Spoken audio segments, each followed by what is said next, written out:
Hello, everyone. I'm Tracy Boswell, president of Pangea Global Ventures.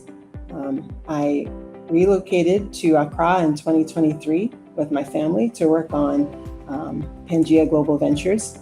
And our inspiration was justice. We wanted to accelerate economic growth in small and medium businesses.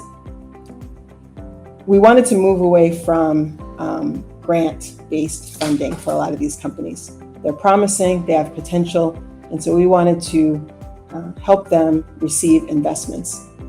And so that was the reason why, and the inspiration behind our move, justice. And I'll talk about that a little bit more later in the interview.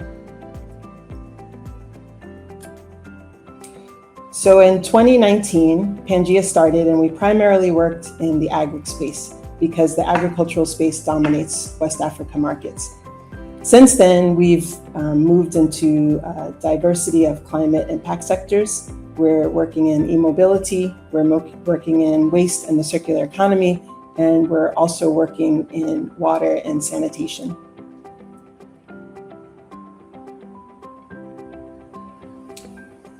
All of our work is in West Africa. 100% of our work is actually in West Africa. And our focus is on this missing middle. So this missing middle, which is the engine of any economy around the world. But going back to justice, we saw a severe injustice in some of these businesses being represented in investment circles. Now, Nigeria is an exception to West Africa because Nigeria is a very large economy with lots of investment funding coming in. But for the most part, a lot of West Africa has a dearth of impact investing. We have 3 success stories. One is Nianda. It is a cashew processing company. They work with smallholder farmers that also farm cashew. It's a woman-led, woman-run company. And she works with women smallholder farmers in the community that grow cashew. She also employs them in her factory using all parts of the cashew. She's inspiring because not only is she working in the field to help the community around her, but she's also providing support, education, and training for these smallholder farmers in her community. Another success story is Mariseth Farms, which is here in Ghana. They have grown to work with now 10,000 smallholder farmers, and they work in the soybean, shea nut value chains. We're on the board, and they've just grown tremendously, and we're very happy with their success. And another, last but not least, success story is Eden Tree. So Eden Tree is the leading vegetable distributor here in Ghana. They have secured funding with our help to help with energy systems. So now they have solar cooling, they have solar irrigation, and this helps with their productivity and the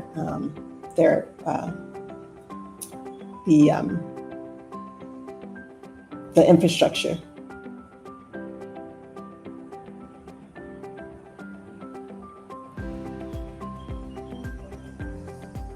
So the major challenge, and I'm going to bring justice back into this, but the major challenge is access to capital. Local capital is extremely difficult to come by. And a lot of times the banking system just doesn't have the tools to work with some of these SMEs that need additional support. And so some of the measures that they use are prohibitive collateral that a lot of these smallholder farmers or the businesses we work with, they just can't afford. And so it makes it challenging for growth and for growth and future success of these companies.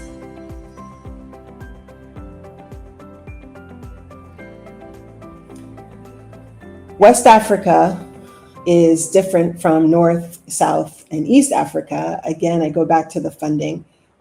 Aside from Nigeria. So Nigeria is a special case because Nigeria is a tech hub and they receive a large amount of funding, although I'm reading that that's cooling off a little bit. But it's really all about justice and bringing some much needed attention and funding to some of these companies that have high potential and that can compete on the global market, but they just don't have the opportunity to.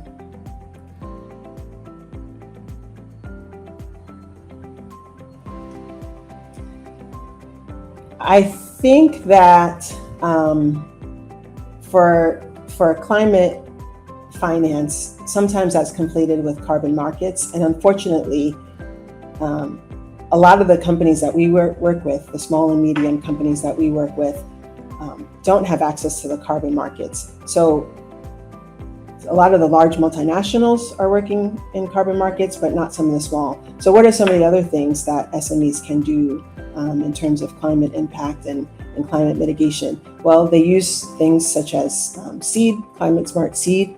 They use things such as solar irrigation or solar cooling to reduce profit or to reduce crop loss. And they also work with crop diversification, helping in the climate space.